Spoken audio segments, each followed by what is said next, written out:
10% प्रदूषण आहे, 70%. पाणी घाणेरडे या गटराचे पाणी आणि अनेक फॅक्टरीमधून निघालेले विषारी पाणी त्या नद्यांमध्ये सोडत आहे.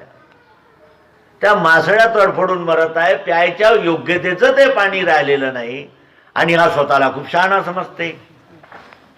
हम नहीं मानते, हम नहीं जानते. मानते भी नहीं और जानते भी नहीं. नाही, ती राजकन्या म्हणायला लागली, म्हणे सांगा मला हे असं कसं आहे. तर तो काय म्हणाला, हम नहीं जानते. अच्छा आप नहीं जानते तो हम बताते, ये ऐसे से हम नहीं मानते, हम नहीं जानते और हम नहीं मानते. या माणसाचा स्वभाव असा विक्षिप्त झालेला आहे. हा अर्ध पागल झालेला आहे. आणि हा पागल आपण लावलेल्या शोधांनाच संपूर्ण समजतोय. याचा बेस जसं एखाद्या शिडीचा पाय खालून पोखरलेला आहे, उधई लागलेली आहे आणि त्या शिडीनं तो वर गेला आणि तो काय म्हणतोय वर गेलेला, मी आता कधी खाली उतरू शकतो. अरे पण जाताना अगोदर तो पाय बरोबर आहे की नाही हे तर पाहिलं असतं. सूर्य आणि आपल्यामध्ये एक ओझोन नावाची एक अशी गादी सारखं आहे, ती गॅस आहे. विषारी वायू वर गेल्यानं त्या ओझोनच्या जे गादी आहे तिला भोकं पडले आणि त्या भोकांमधून ती सूर्याचं जे प्रखर असं म्हणजे उष्मा आहे, जे किरण आहेत ते डायरेक्ट येत आहेत, अल्ट्राव्हायोलेट किरण या धरतीवर. शास्त्रज्ञांचं सांगणं आहे की आणखी 5 वर्षानं जेव्हा उन्हाळा येईल तेव्हा सडकेवर पडलेले कागद जळतील. सडकेवर पडलेले जर कागद जळतील तर तुमच्या ह्या प्लॅस्टिकनं बनलेल्या कार वगैरे ह्या राहतील का. आणि हे कुणी केलं, तुम्ही केलं. नहीं मानते नहीं जानते, हम नहीं मानते हम नहीं जानते. तर या प्रकारे या जीवाचा स्वभाव आहे. आता भगवंत म्हणतात, आपला विषय सुटून जातो याच्यासाठी हे सांगावं लागते की आता एका दिल्लीमध्ये एक घटना झाली. त्याच्यामध्ये त्यांनी काय म्हटलं की हम नहीं मानते, हे जे तुमच्या देवी देवता आहेत यांना आम्ही मानत नाही. तर एका घरी नवऱ्यानं म्हटलं बाईला की हम तुमको नहीं मानते. मग बाईनं म्हटलं नवऱ्याला की हम तुमको नहीं मानते. तर हे दोघंही एकमेकाला मानत नव्हते. तर मग मुलाने सांगितले हम दोनों को नहीं मानते.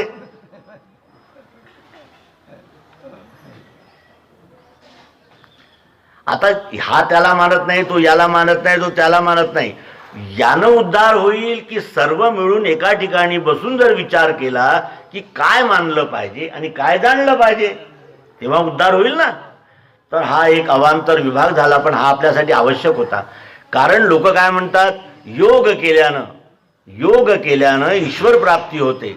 तर योग केल्यानं ईश्वर प्राप्ती होते हे खरं आहे, पण तो मार्ग कसा आहे, तो फार कठीण मार्ग आहे. तो पातंजल मार्ग आहे.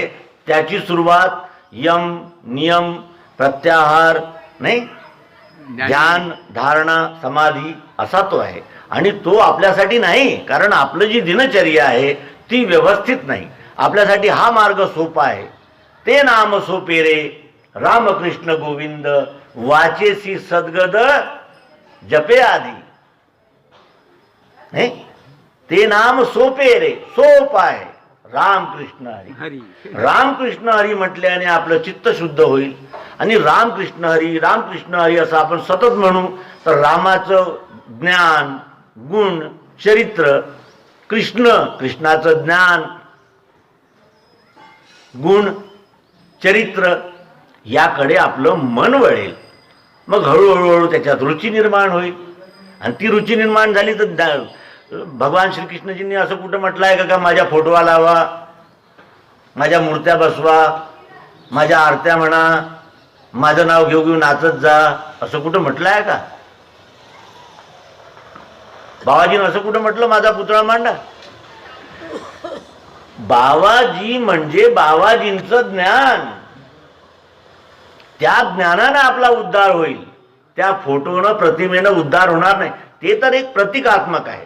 जसं घरी बसल्यानं आपल्याला घरची ओढ म्हणजे आकर्षित करते, म्हणून आपण काय केलं की त्या घरापासून थोडं लांब एक मंदिर बनवलं. म्हणजे मंदिरात बसलं म्हणजे समोर ज्ञानेश्वर महाराजांची प्रतिमा आहे. ज्ञानेश्वराच्या समोर बसलं म्हणजे आपल्याला घरची आठवण येते का? मग ज्ञानेश्वरीची आठवण येते. तर याप्रमाणे हळूहळू हा जीव अज्ञानातून निघून ज्ञानामध्ये आणि ज्ञानामध्ये निघून मग अद्वैत ज्ञानामध्ये प्रवेश करतो. आणि अद्वैत ज्ञानामध्ये प्रवेश केल्याशिवाय या जीवाचा उद्धार असंभव आहे, हे या भगवान श्रीकृष्णजी या 8व्या अध्यायामध्ये सांगतात. आता जेव्हा शरीर सोडायचा, आता हा शरीर सोडायचा महत्वाचा प्रसंग या श्रीमद भगवद्गीतेच्या 8व्या अध्यायामध्ये आलेला आहे.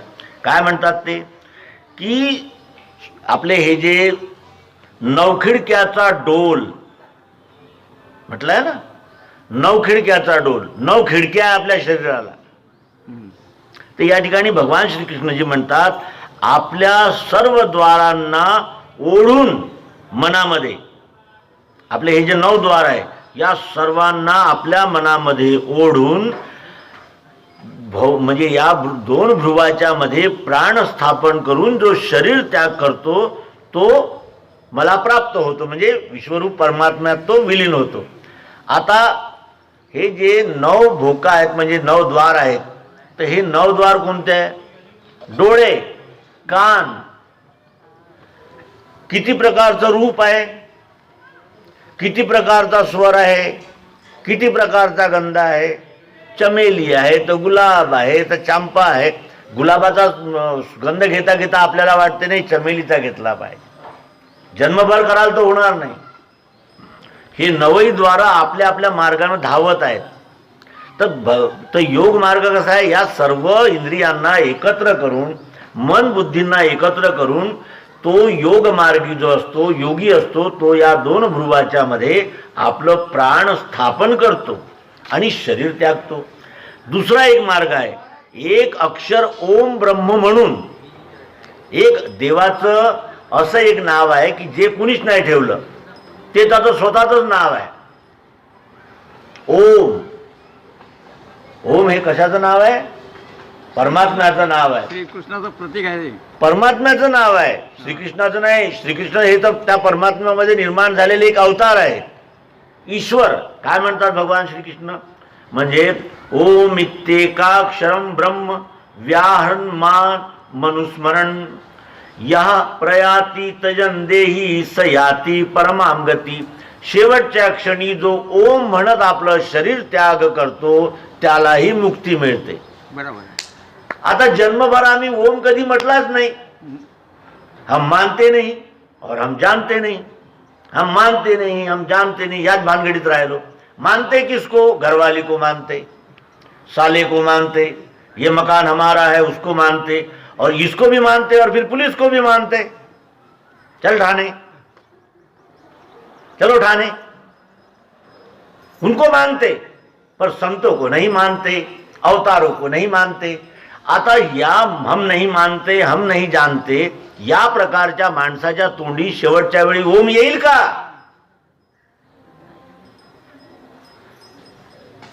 ओम कोणाच्या तोंडी येते शेवटी? सततम कीर्तयंतो माम,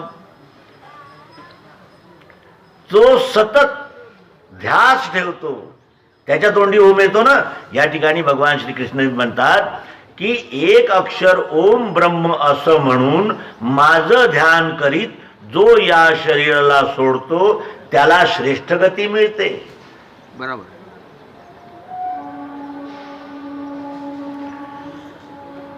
आणि अनन्य भावनेने माझं अखंड ध्यान जो करतो त्या नित्य युक्त योग्याला मी सदा स्वल्प आहे, त्याला मी सहज मिळतो. जो माझंच ध्यान सतत करीत राहतो, माझं म्हणजे विश्वरूप परमात्म्याचं, हे हा विश्वच परमात्मा आहे. या विश्वामध्ये असलेली प्रत्येक वस्तू परमात्मा आहे. परमात्मा स्वरूप जाणून या वस्तूशी जेव्हा आपण व्यवहार करतो तेव्हा अद्वैत होतं. आणि अशा प्रकारच्या अद्वैतामध्ये जो माणूस आपलं हे जीवन घालवतो तो शेवटी ओम म्हणत हे शरीर त्यागतो.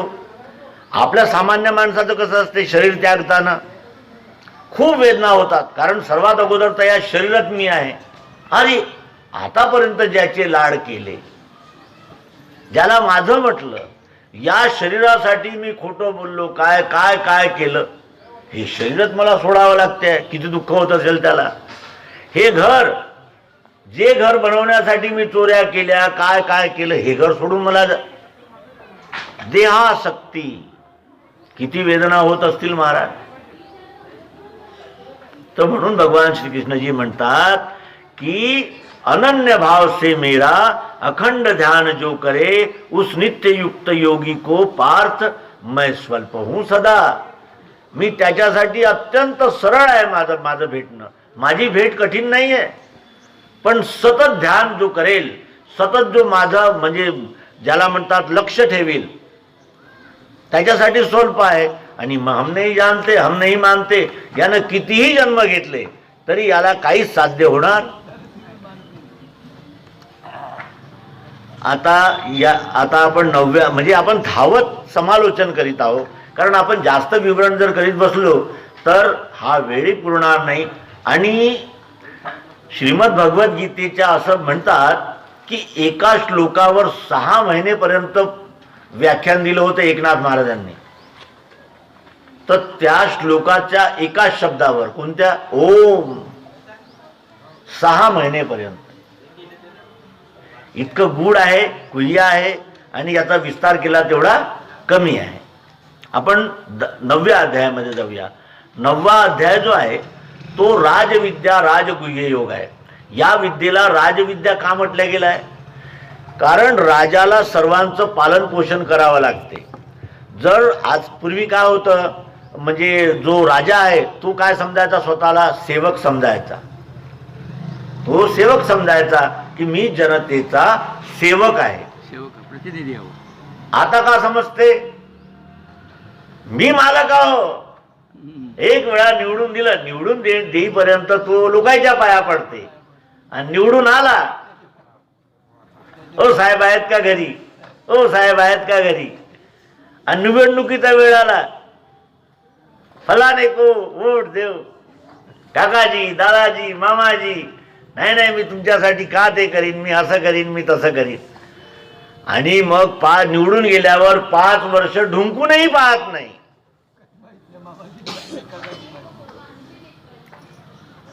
म्हणून या 9व्या अध्यायाचं नाव काय आहे, राजविद्या राजगुह्य. या ज्ञानाची गरज सर्वात जास्त कुणाला आहे, ज्याला सर्वांचं पालन पोषण करायचं असते, म्हणून याला राजविद्या म्हटलं आहे. आणि या प्रकारे भगवान श्रीकृष्णजी या अध्यायामध्ये आपल्याला सांगतात की माझी प्रकृती 8धा, पृथ्वी जल अग्नी वायू आकाश, सत्वगुण रजोगुण तमोगुण, ज्याला आपण मन बुद्धी आणि अहंकार म्हणतो, यांच्या सहाऱ्याने हे सर्व जीव निर्माण होतात. जसं बाप आणि आई हे दोन असल्याशिवाय जन्म होतो का आपला? आईच आहे नुसती, बाप नाही आहे, नाही जमणार. बरं बापच आहे नुसता, आई नाही आहे. म्हणून या ठिकाणी भगवान श्रीकृष्णजी सांगतात की मी या प्रकृतीमध्ये गर्भ दिला. मी म्हणजे विश्वरूप परमात्मा, गर्भ म्हणजे अक्षरात्मा, आणि दिला कशामध्ये? प्रकृतीमध्ये. आई जन्म देते मुलाला, बरोबर आहे. तर हे जन्म जो होतो, ही जन्म देणारी प्रकृती कोणती आहे? पृथ्वी जल अग्नी वायू आकाश, सत्वगुण रजोगुण तमोगुण ही प्रकृती आहे. हिरण्य गर्भ याचा अर्थ काय? थांबा सांगतो. ठीक आहे. तर सांगण्याचा उद्देश काय आहे की प्रकृती माता, ईश्वर पिता, आणि गर्भ कोणता? अक्षर. जसं आपण आताच पाहिलं ना की हे जेव्हा झाड बनलं, झाड आहे ते हे आपण कुठं रोवलं? पृथ्वीमध्ये. ठीक आहे. मग याला सूर्याचा प्रकाश मिळाला, याला पाणी मिळालं नाही, त्याच्यानंतर याला वाढण्यासाठी आकाश मिळालं, जागा मिळाली ना वाढण्यासाठी. म्हणजे पृथ्वी, जल, अग्नी आणि जर याला वायू नाही मिळालं, जर आपण एखादं कोंडून ठेवलं एखादं झाड तर ते वाढत नाही, त्याला वायूची गरज असते. वायूमुळे ही झाडं हिरवी होतात, बरोबर आहे. तर पृथ्वी जल अग्नी वायू आकाश आणि सतोगुण रजोगुण तमोगुण हे काय आहेत, हे स्थलांतर करणारे आहेत. म्हणजे हिवाळा, उन्हाळा आणि पावसाळा हे 8 आहेत. याच्यामुळे हा जीव जन्माला आला. पण याच्यामध्ये गर्भ दिलाय मी. कोणता गर्भ? चाह जरूरत प्रिय तो, हा गर्भ आहे. ईश्वरानं हे फूल कशासाठी आणलं? हे फूल इथं होतं का? दुकानात होतं. आपण का आणलं? सुगंधासाठी. म्हणजे गरज होती याची. विश्वरूप परमात्म्यानं हे गरज नावाचा गर्भ या अष्टधा प्रकृतीत टाकला, म्हणून हे सगळे जीव निर्माण झाले. ठीक आहे. तर प्रकृती ही माता, हा गर्भ आहे, हा अक्षर आत्मा, आणि या दोहींचं मिलन कुठं झालं? बाप, विश्वरूप परमात्मा. तुका म्हणे बाप, तुका म्हणे बाप माझा काय वाळवाला. तो बाप ज्यानं गर्भ टाकला प्रकृतीमध्ये, आणि प्रकृतीमधून हे अनंत प्रकारचे किडे मुंगीपासून झाड, मासळी, घोडा, बकरी, बैल, माणूस सर्व निर्माण झाले, प्रकृतीपासून झाले. आता भगवान श्रीकृष्णजी स्वतःविषयी सांगतात की मी माणसाचा देह धारण केलेला आहे, म्हणून लोक मला सामान्य समजतात. इथं कुणी म्हणजे हे वायरच पेटवले का? पेटवले? असू द्या, ठीक आहे, आराम. बसू भाजी भाजी बस. तर मनुष्य देह लेणे से, म्हणजे मी माणसाच्या देहामध्ये असल्यामुळे माझं सद्गुरुत्व लोकांच्या लक्षात येत, असं श्रीकृष्ण म्हणतात. मी कोण आहे? मी परमात्म्याचा अवतार आहे. कारण मी कधी यदा यदा धर्मस्य ग्लानिर्भवति भारत अभ्युत्थानम धर्मस्य तदात्मानं सृजाम्यहम् परित्राणाय साधूनां विनाशाय च दुष्कृतां धर्म संस्थापनार्थाय संभवामी युगे युगे. श्रीकृष्णाजींनी जन्म घेतला. कोणता धर्म स्थापन केला? कृष्ण धर्म स्थापन केला, राम धर्म स्थापन केला, हिंदू धर्म स्थापन केला. किसन कृष्णा धर्माला मानतच नव्हते. नागपंथी धर्म होता पहिले. तो संप्रदाय आहे. धर्म कशाला म्हणतात? धर्म म्हणजे हे विश्वरूप हा परमात्मा, आणि या परमात्म्याचं म्हणजे ज्याला म्हणतात सेवा करणे, हा धर्म आहे. आणि या परमात्म्याशी म्हणजे या विश्वरूप परमात्म्याशी लूट खसोट द्वैत भावनेचा म्हणजे व्यवहार करणे हा अधर्म आहे. हे सगळे संप्रदाय आहे. हे संप्रदाय 1000 वेळा बनले, 1000 वेळा राहिले, 1000 वेळा संपले. आज या जगामध्ये कमीत कमी 1 लाख संप्रदाय आहे. किती? 1 लाख. ख्रिश्चनामध्ये प्रोटेस्टेंट अलग आहे, तो अलग आहे, तो अलग आहे, तो अलग आहे. हिंदूमध्ये शैव अलग, शाक्त अलग, लिंगायत अलग, अमुक अलग, तमुक अलग. मुसलमानामध्ये सिया अलग, सुन्नी अलग, वहाबी अलग, तबलिगी अलग. वाटेल तितके. गणेशजींना मानणारा हनुमानजीला मानत नाही, हनुमानजीच्या मंदिरात जाते तो शंकरजीच्या मंदिरात जात नाही. हम मानते नहीं और हम जानते नहीं. नाही, हे सगळे संप्रदाय आहे, धर्म नाही आहे. धर्म संस्थापनार्थाय, कोणत्या धर्माची संस्थापना करण्यासाठी आले होते? परित्राणाय साधूनाम, हा धर्म आहे. सज्जनांचं रक्षण करणं हा काय आहे? धर्म आहे. धर्म. परित्राणाय साधूनाम विनाशाय च दुष्कृताम, दुष्कृत करण्याचा नाश करणे, दुष्कृत करणाऱ्यांचा नाश करणे हा धर्म आहे. परित्राणाय साधूनाम विनाशाय च दुष्कृताम, या धर्म संस्थापनेसाठी मी येतो. कालांतराने धर्म लोपल्या जातो. लोपले ज्ञान जगी हित नेणती कोणी, अवतार पांडुरंग नाव ठेविले ज्ञानी हे आले. या जगामध्ये असे संत महात्मे सतत येत राहतात आणि या संत महात्म्याने जेव्हा आटोक्यात येत नाही बिमारी, तेव्हा मग सिव्हिल सर्जनला बोलवावं लागते. आणि सिव्हिल सर्जनही जेव्हा बिमारी बसत नाही, तर मग मोठा डॉक्टर बोलवावा लागते अमेरिकेवरून. जेव्हा मामूली डॉक्टर सांगते का बाबा हे ऑपरेशन आपल्याच्यानं काही जमत नाही, हे हार्टचं ऑपरेशन आहे, तर मग पाहावं लागते की हार्टचा सर्जन कोण आहे, त्याला बोलवा. मग हे मोठे सर्जन येतात. कृष्ण, राम, परशुराम, मत्स्य, कस्य, वाराह, असे मोठे मोठे हे सर्जन आहे. हे मोठं ऑपरेशन करते. आणि हे जे आहे हे छोटे डॉक्टर आहे. संत जे आहे ते छोटे डॉक्टर आहे. हे तुम्हाला समजवतात. नामामृत गोडी वैष्णवाला धली, हरिमुखे म्हणा हरी. छोटे छोटे गोळ्या देतात. हे हरिमुखे म्हणा. अरे आराम लागेल तुला. हे औषध पुष्कळ वेळ घ्यावं लागल नाही, जन्मभर ही औषध घे, मग तुला आराम लागते. जे काम ऑपरेशन न होईल तेच काम या औषधीनं होते. घाबरू नको. पण सततम कीर्तयंतो माम, रामकृष्ण हरी विठ्ठल केशवा, मंत्र हा जपावा सर्व काळ. ही औषध देतात. मग या औषधीनेही जेव्हा बिमारी दुरुस्त होत नाही, तर मग यदा यदा ही धर्मस्य, मग येतात ते मोठे सर्जन आणि मग मोठं ऑपरेशन करतात. रावण, जरासंध, कंस नाही, दुर्योधन, दुशासन, जयद्रथ, शिशुपाल, एक से एक धुरंधर. पण बस कापाचंच काम आहे ते, ऑपरेशनच ऑपरेशन. श्रीकृष्णजींचं जर जीवनचरित्र आपण पाहिलं तर नुसते ऑपरेशनच सापडते नाही. त्याच कृष्णानं त्या जंगलामध्ये जाऊन बासरी वाजवली, त्याच कृष्णानं गायी चारल्या, त्याच कृष्णानं गीता सांगितली, आणि त्याच कृष्णाने कंसाला मारून टाकलं, जरासंधाला मारलं. म्हणजे मी सर्व काही करू शकतो. बासरी वाजवू शकतो, गायी चारू शकतो. पांडवाच्या घरी उष्ट्या पत्राळी कोण उचलल्या, सर्व करू शकतो मी. कारण ते अवतार असतात. त्यांचं कार्य मोठं विशाल असतं आणि विस्तीर्ण असतं. तर या ठिकाणी आता आपण थांबूया.